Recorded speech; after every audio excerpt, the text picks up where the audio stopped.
রাজধানীর সোহরাওয়ার্দী উদ্যানে প্রথমবারের মতো জাতীয় সমাবেশ করেছে বাংলাদেশ জামায়াত ইসলামী।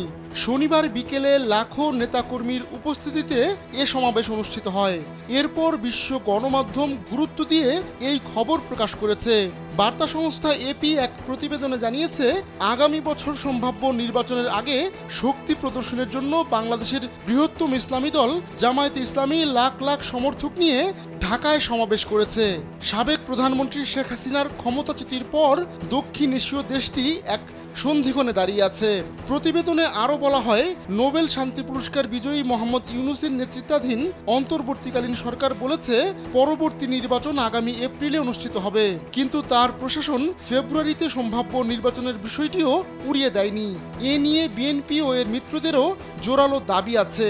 অনেকটা একই ভাষায় খবর চেপেছে যুক্তরাষ্ট্রের আরেকটি গণমাধ্যম এবিসি।